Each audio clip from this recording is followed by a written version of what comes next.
21 October 2025 रोजी भागुबाई रंगनाथ जाधव या जांबूत येथील राहणाऱ्या 70 वर्षीय वृद्धेवर बिबट्याने हल्ला करून त्यांना ठार केले. आज या ठिकाणी वनमंत्री गणेश नाईक यांनी भेट दिली.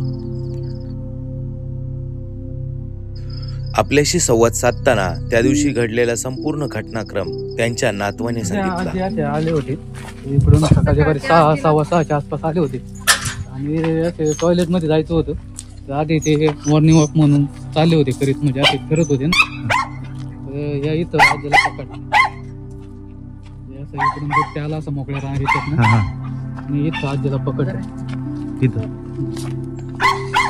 इथं पकडली आजी आणि इथून अशी फरफटून देऊन आहे ना, जवळजवळ 1 किलोमीटर आतमध्ये बसाच्या शेतात आहे का. इथून आहे ना हे काय हीच एरिया इथंच पकडली आजी.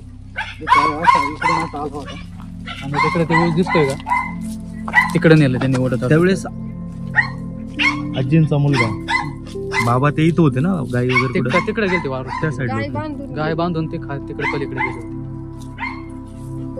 इथं त्यावेळेस कोण नव्हतं. मग आल्यावर कळालं का आजीला धरलं. आजीच्या चपला रक्त वगैरे इथंच पडलं होतं. फरफट दिसते ना, त्या फरफटीने आम्ही बरोबर केलं आणि तो असं सपाटीने आला इकडून.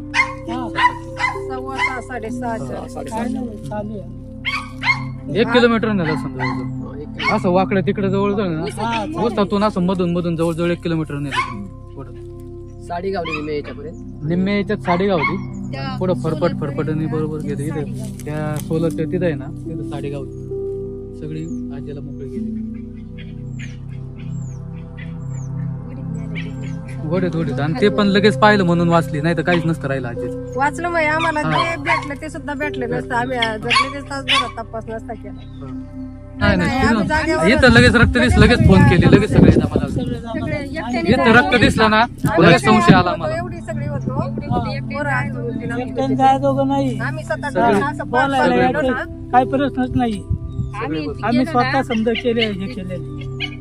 आम्ही गेलो ना, आम्हाला 4-5 जण आम्ही असं फिरवल्यावर मग बाकी सगळी जमा झाली ना. नाही इथं रक्त दिसलं ना, लगेच शंका आली. इथूनच शंका आली. चपला वगैरे इथं रक्त इथंच पडलेले दिसले आणि लगेच फरफट दिसली ना, त्यामुळे लगेच संशय आला आणि फरफटीनेच गेलो. बॉडी गावायला 15 मिनिटं लागली. बॉडी गावायला लगेच बॉडी गावली.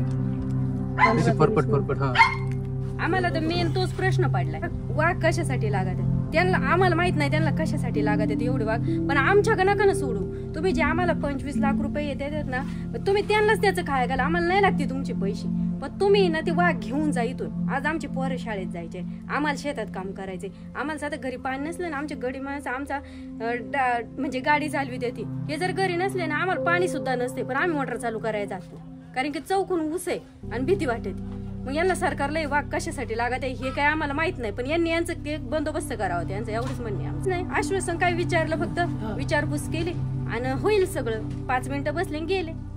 काय दिले तो आश्वासन? आम्हाला उलट प्रश्न विचारायचे पण ते थांबलेच नाही, बोलूनच नाही दिलं, बोलूनच नाही दिलं. एक जण बोलत होतो त्यांनाच गप केलं. फक्त आम्हाला एवढंच म्हणायचंय का वाघ तुम्ही तुमचे बंदोबस्त करा, त्यांची सोय तुम्ही करा, काही करा, की जसे आणून सोडलेत ना तसे घेऊन जा. कारण की ते हाय बाबा तुम्हाला पाहिजे त्याच्यापासून काय फायदा असेल ना तर सरकारने त्याची बंदोबस्त करावा. पण आम्हाला शेतकऱ्यांना नकोय. आम्हाला शेती केल्याशिवाय पर्याय नाही. शेती तर करावाच लागणार, त्याच्याशिवाय काय आम्हाला पर्याय नाही. ऊस सोडून दुसरा काय कशाला भाव नाही. ऊस तर केल्याशिवाय पर्याय नाही. आम्हाला नको तुमचे 25 लाख नको. तुम्हाला आम्हाला देण्याऐवजी तुम्ही त्यांच्यावर खर्च करा. सरकार काही वाघ सांभाळायची ऐपत नाही का? सांभाळावं ना त्यांनी. मग इकडे माणसं खायचे, पण ज्याचं जातं त्यालाच कळतं. आता आमच्या आजी गेली आम्हालाच माहिती ना, आमचेच आम्हाला कळे. त्यांना काय येणार 2 शब्द बोला त्यात गोड गोडून जातात. हा लय वेळा दिवसा पाहिलंय. आजी नेले 5व्या दिवशी आमच्या घराजवळ आम्ही जाळी मारली ना, शेळ्या बांधल्या होत्या, उडी मारायची, शिवाय पिल्लू घेऊन आली वाघीन. आणि आम्ही माझी जाऊन आम्ही दोघीच होतो. आणि माझ्या बारक्या मुलांनी पाहिलं, 8वीला येतो, त्याला बोलता सुद्धा येईल. मग आम्ही आरडावाडा केला, तवा पळून गेले उसात दिवसा 1:30 वाजता. लहान मुलांसाठी आता आम्हाला एका शाळेत नेऊन आणून घालायला आणि घरातच, बाहेर नाही. एकदा शाळेतून आले ना घरात आम्ही बाहेर पण जाऊन देते नाही त्यांना. आणि रोज शाळेत आणून नेऊन घालायचं. आणि आता कधी कुठं आपल्याला काय सांगता येते का?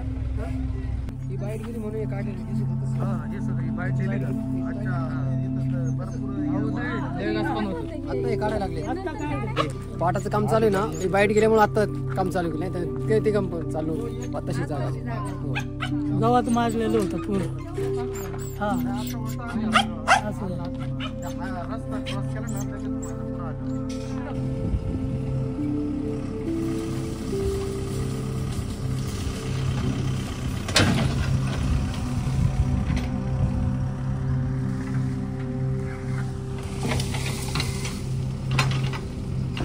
वन मंत्री हेच बंदोबस्त करू असं करू, बाकी दुसरं काय म्हणणार आहे? पोरांचे नोकरीचं हे करू, नोकरी लावू.